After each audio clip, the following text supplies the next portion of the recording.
Arrête, stop! Arrêtez et sachez que je suis Dieu. Psaume 46, 10. J'ai toujours vu ce verset-là comme quelque chose qui s'adresse à l'individu.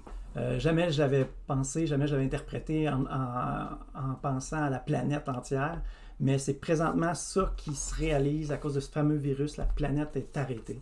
Alors, ne manque plus que la fin du verset à s'accomplir. Sachez que je suis Dieu.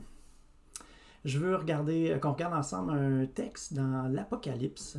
Peut-être vous dites-vous, oui, très pertinent dans cette période apocalyptique qu'on vit en ce moment. Mais voilà, on va le lire directement. Apocalypse 3, versets 14 à 20. Écrit à l'ange de l'église de Philadelphie. Alors, ce texte-là s'adresse à une église. Voici ce que dit l'Amen, le témoin fidèle et véritable, l'auteur de la création de Dieu. Je connais tes œuvres. Je sais que tu es ni froid ni bouillant. Si seulement tu étais froid ou bouillant. Ainsi, parce que tu es tiède et que tu n'es ni froid ni bouillant, je vais te vomir de ma bouche. En effet, tu dis, je suis riche, je me suis enrichi, et je n'ai besoin de rien. Et tu ne sais pas que tu es malheureux, misérable, pauvre, aveugle et nu. Je te conseille d'acheter donc chez moi de l'or purifié par le feu, afin que tu deviennes vraiment riche.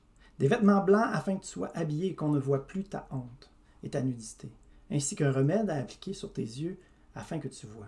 Moi, je reprends et je corrige tous ceux que j'aime. Aie donc du zèle et repens-toi. Voici, je me tiens à la porte et je frappe. Si quelqu'un entend ma voix et ouvre la porte, j'entrerai chez lui, je souperai avec lui et lui avec moi. Combien il y en a qui veulent souper avec Jésus? Le vainqueur, je le ferai asseoir avec moi sur mon trône, tout comme moi aussi j'ai vaincu et me suis assis avec mon Père sur son trône.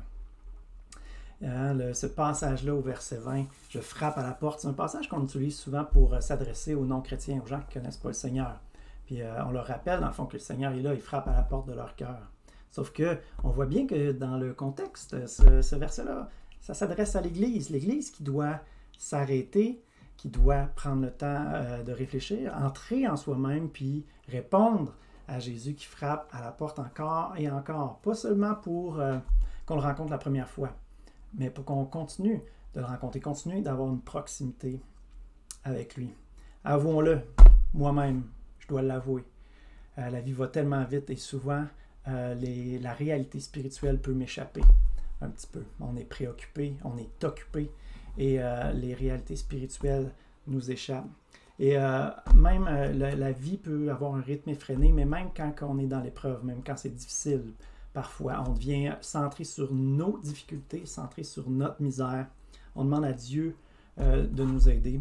Mais je crois que présentement, la planète est ébranlée et il est temps pour l'Église, il est temps pour les chrétiens, ceux qui ont construit leur vie sur Jésus, de se lever, de montrer, de parler, de dire au monde qu'il y a moyen de construire notre vie sur quelque chose de solide. La planète est ébranlée, mais l'Église doit se tenir debout dans cette saison particulière. Donc, soyons proches de Jésus, passons du temps avec Jésus.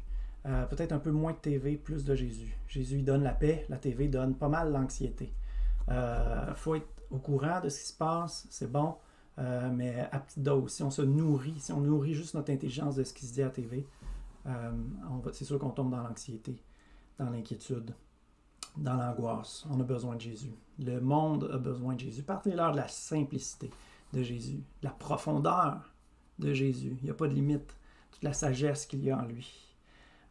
Oui, la croix, c'est une folie aux yeux des hommes, mais c'est la puissance de Dieu pour sauver, pour réconcilier l'humanité avec lui. Parlez-leur de Jésus. Jésus est extraordinaire. Rappelez-vous, notre maison est en haut. Jésus, quand Pilate lui a posé la question, est-ce que tu es roi? Jésus lui a répondu, mon royaume n'est pas de ce monde. Oui, Jésus est roi, Jésus est le Seigneur de l'univers.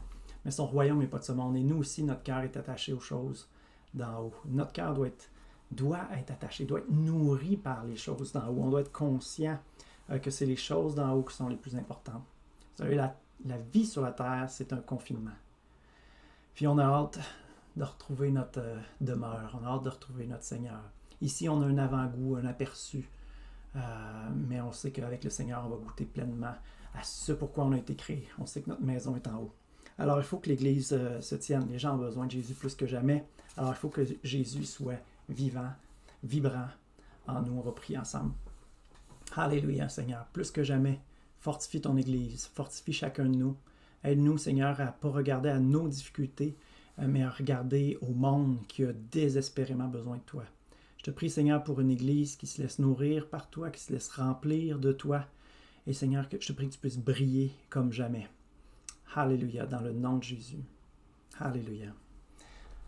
Continuez à méditer cette pensée, méditer ces passages-là de l'Apocalypse, passer du temps avec le Seigneur, que vos pensées soient remplies de ce que Jésus a à dire et non pas des craintes qu'il y a dans le monde actuellement. Alors soyez bénis, au plaisir de vous revoir.